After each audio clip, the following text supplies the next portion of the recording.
Hello and welcome back to another episode of Pie Guy and Brodeur. One voice, two minds. I'm your host, Pie Guy, and today we're talking all about the word adaptable. That's right, adaptability. Now, as always on these episodes, I will be circling back with the one, the only, drum roll please, Brodeur of Brodeurland, Mr. Brodeur. Hey, Pie Guy, that is right. We are talking all about being adaptable. Adaptability, what does it mean? And when I think about this word, I think of Neil Cobain, and he is an individual who, to me, embodies and is a master of being adaptable. And we will hear from some of his quotes later on as we really dive into this word. So I'm really excited, Pie Guy. Now, Mr. Brodeur, if you don't mind sharing, who in the world is Neil Cobain? Because I'll be honest, I don't think I've ever heard of him before. Yeah, sure thing, Pie Guy. I had the privilege of hearing him speak at my sister Katie's graduation a couple of years back at High Point University, where she became a doctor of physical therapy. Congratulations to her, Mr. Brodeur. That must have taken a lot of hard work and effort. Yes, it did. And, she definitely deserved it, put a lot of hard work in, and now she's been working as a physical therapist for a couple of years now. But when I was there, like I said, I had the privilege of hearing him speak at that graduation ceremony. And they made a big introduction of how the keynote speaker was going to be a great speaker. And they listed out tons of accolades, right? And I got really excited. They said, our president of High Point University, Neil Cobain. And my first thought was, well, that's a cop-out. Their own president. But believe me, I shut my mouth pretty quickly, because when he started to talk, I realized very quickly it was one of the best speeches I had ever heard. Talk about motivation, right? Talk about this stirring inside of me to really go out and do something. And it came at such the right time for me, since I was on the verge, and I didn't realize it at the moment, but I was on the verge of creating Brodeurland. And this speech was that spark that I needed. I mean, this guy, he's a man from the country of Jordan, which is in the Middle East.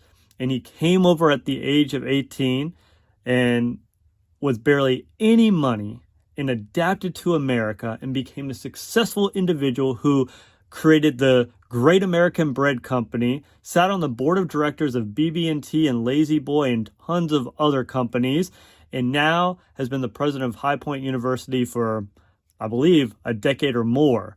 And that was his alma mater, right? Was a university that meant so much because that was his starting point when he first came over here. But he didn't even just bloom and really blossom this university. He also did the same to that community. And he's such an inspirational man. I love his quotes, and we'll hear from some of them. But I'm really excited to dive on in. So, Pie Guy, I don't want to get too much on a tangent. So keep me centered, keep me focused. Sure thing, Mr. Brodeur. So, yes, I'm ready to slice things up, especially talking about this word adaptable, right? So let's dive on in, Mr. Brodeur. And like we always love to start with, what does this word adaptable mean, Mr. Brodeur? How can we adapt successfully, I guess you could say, in our lives? Sure thing, Pie Guy. So my definition for adapting goes like this.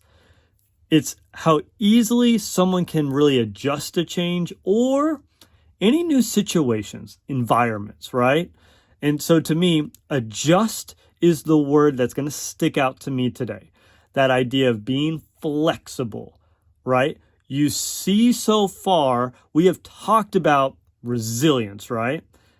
Getting back up as quick as we can. Then we talked about embracing mistakes, taking ownership of mistakes, and also our successful strategies.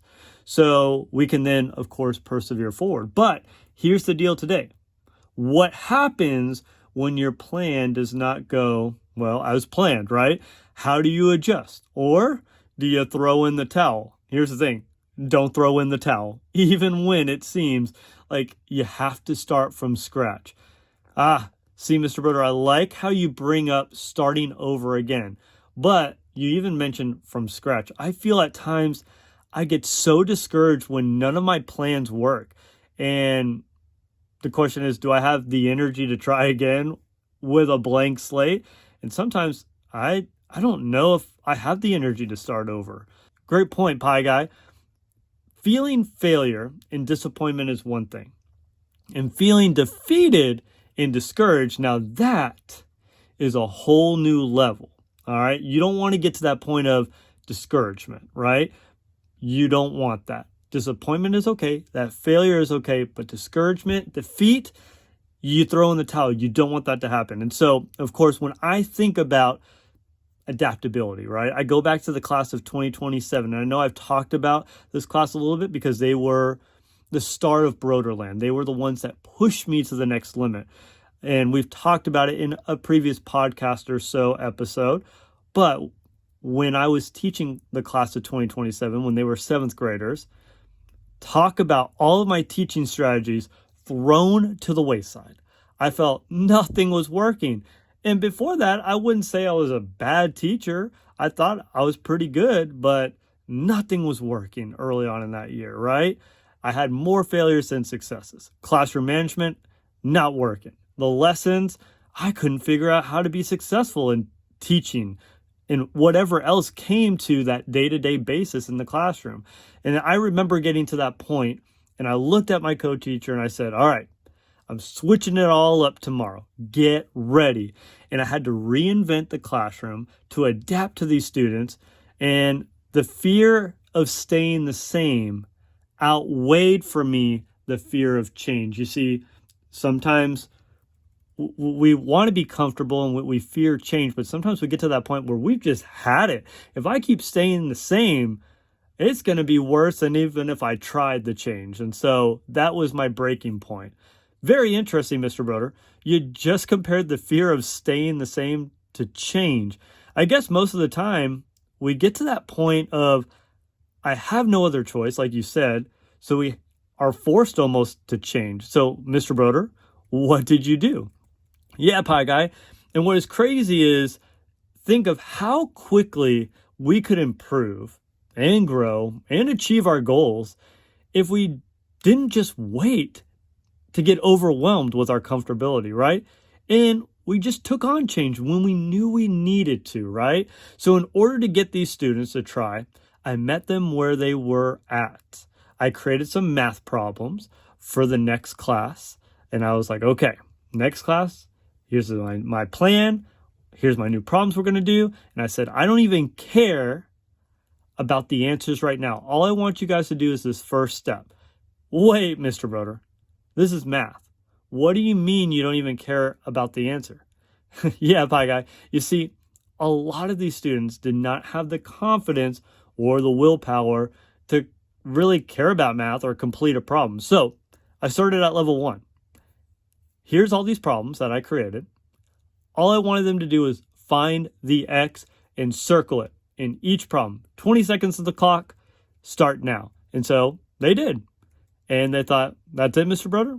That was easy. Yeah. And you know what? I walked around the room. I'd be like, yep, perfect. Yep, you're doing good. Awesome. Give them that reinforcement.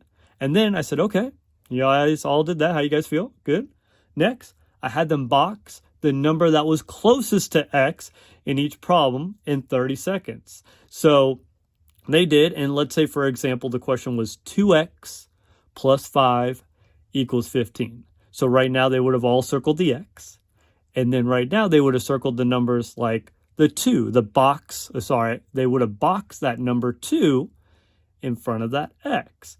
And so very easy. And then after that, I said, okay, so far so good. We need to move the number we did not circle or box because it was not a close friend, or what I usually call a close friend to X, not in the friendship circle. So if we go back to that made-up problem I said a second ago, 2X plus 5 equals 15. That plus 5 is kind of outside the friendship circle with that 2X. He needs to be moved to the other side. So I said, okay, all I want you to do is make it go to the opposite side. Go underneath, for example, that plus 5 and put a minus 5. Just make it do the opposite and move it to the other side.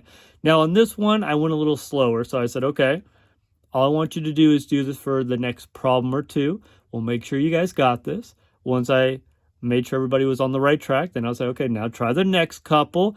And before you knew it, they were all of a sudden finishing these problems, one step away from these problems, and they started to see success. They started to believe in themselves.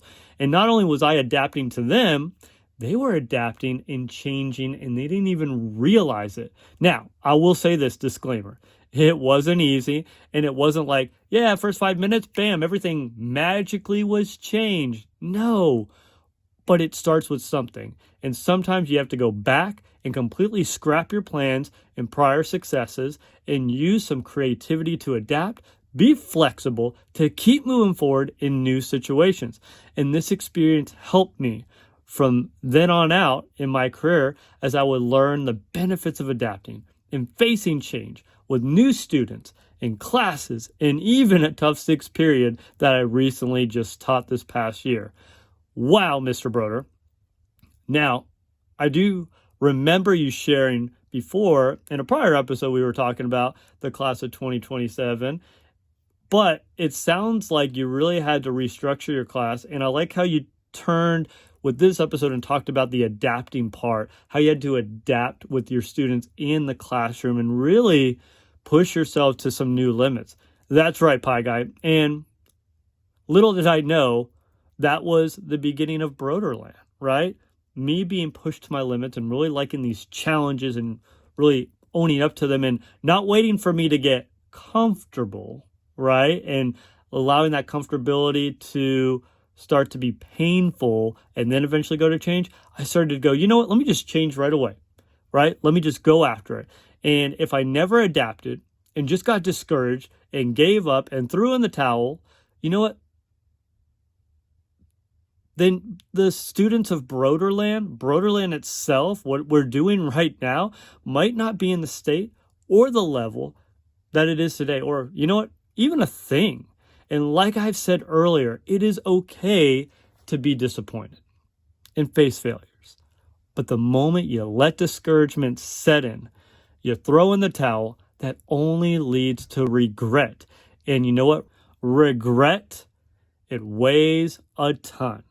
It makes me think of this quote by Max McEwen.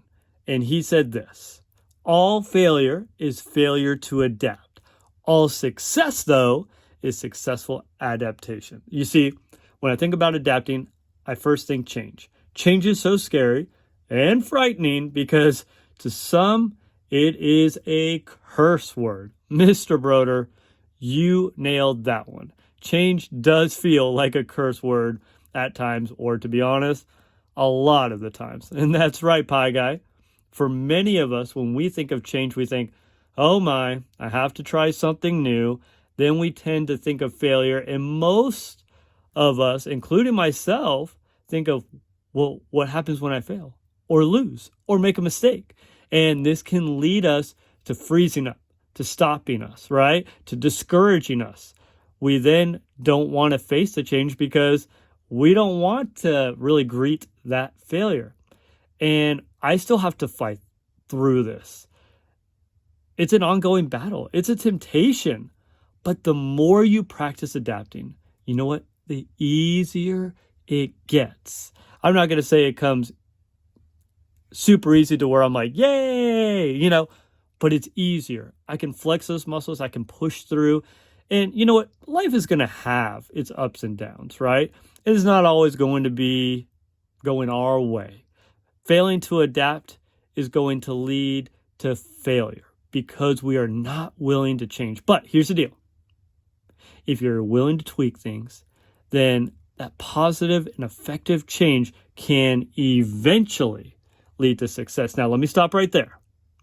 Notice how I slowed down on eventually. Yeah, Mr. Brodeur. I noticed that. You kind of emphasized eventually. Yeah, Pie Guy, because I say eventually because you see, adapting does not guarantee success now or right away. Or really, just because you adapt doesn't really mean you are going to be successful that time. And change for the sake of change does not breed success automatically. But all success comes from successfully adapting. So be flexible, keep trying to achieve that success, and then repeat it and improve. All right, Mr. Brodeur, I love how you just said change for the sake of change does not automatically lead to success.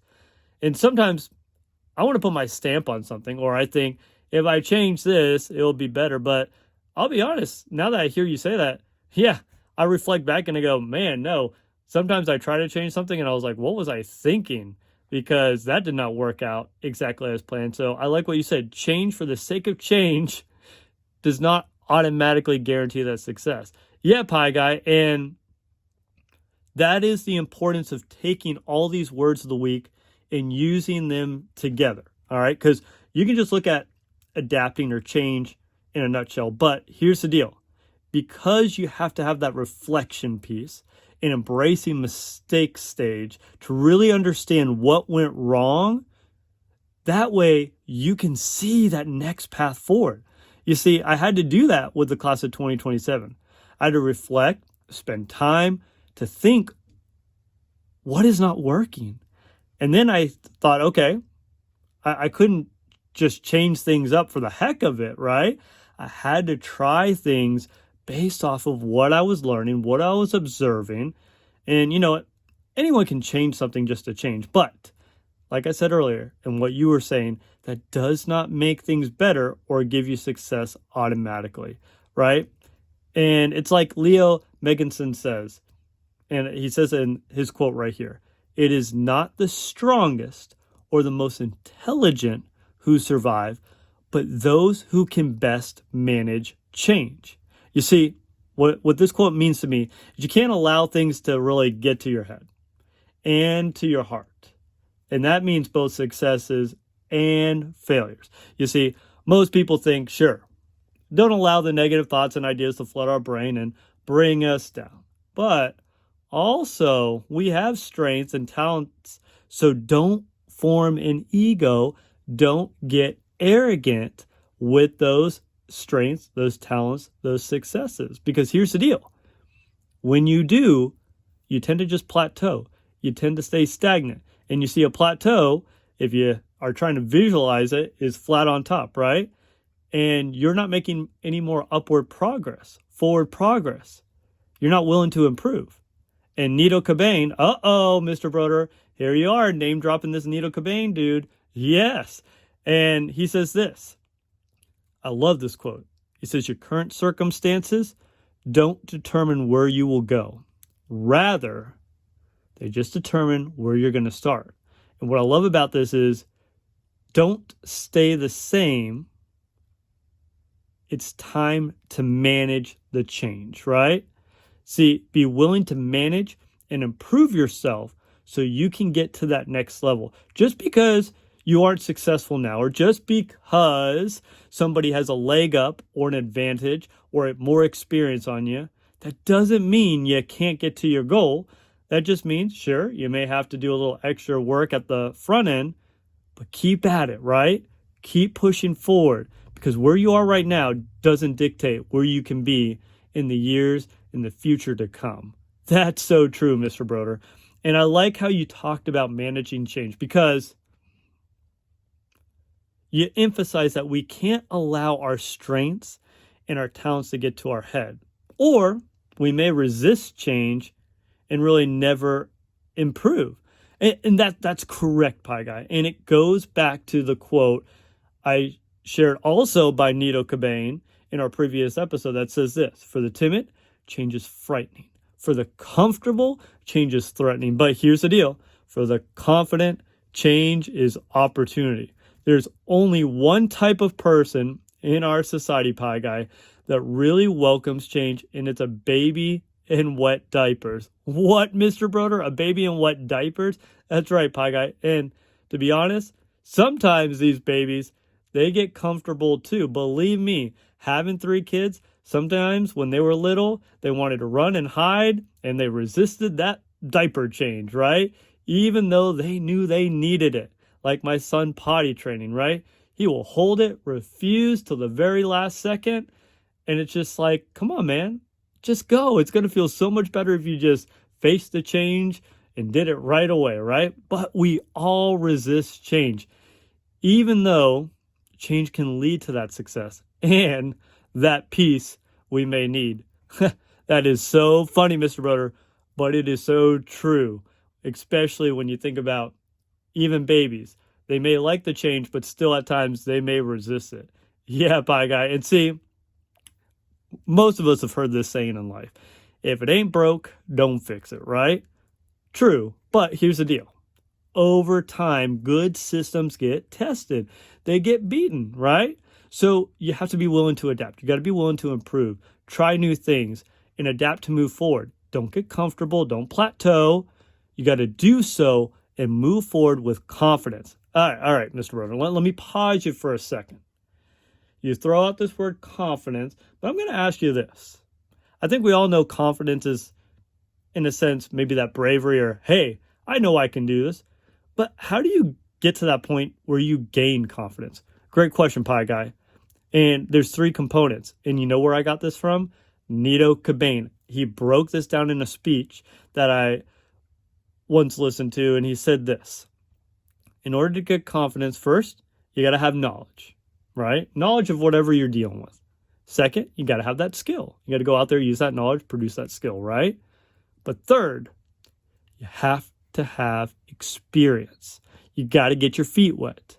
And to me, what I love about this is you got to get out there. Try to test things out, improve, seize the change, or what I like to say, the opportunity, right? You see, you can have all the knowledge. You can have skill, but if you never go out there and use it, there is the fear, right, that will it work? I don't know. Maybe it won't work. I've never done this before, right? You got to go out there. You got to experience it. And the best way to counter that is practice, repetition, trying things out, seeing what happens. Even the greats, Michael Jordan, will say in a lot of his quotes and a lot of his motivational speeches, right? People always said, how do I have such a high percent free throw rate? Because I sat there and, well, I guess he didn't really sit there. He stood there and shot free throws before the game, after the game, before practices, during practices, after practices, right? Had that repetition. He was confident in himself. And eventually you own your craft, your strategies, and can predict with more certainty what will happen from that experience. Since now you have that wisdom, you have that experience. I love it, Mr. Brodeur, how you broke down confidence. Yes, and I love how you took that from Nito Cobain and how he really broke it down and how skill and knowledge are components, but the third and most important component is that experience part. That makes so much sense because, if I play or practice something over and over and over again, it becomes second nature. And I'm rather confident I can succeed because I've practiced and experienced that skill. That's right, Pie Guy. And that is why first, when I come to my goals for Brodeurland, my first goal is to build confidence. Because without confidence and practice and wisdom, you can't grow. You have to grow so you can become better and you can improve. Pie-tacular, Mr. Brodeur. Now, before we have to go, is there anything else you would like to share with us today on adapting? Yeah, sure thing, Pie Guy. So let me wrap things up.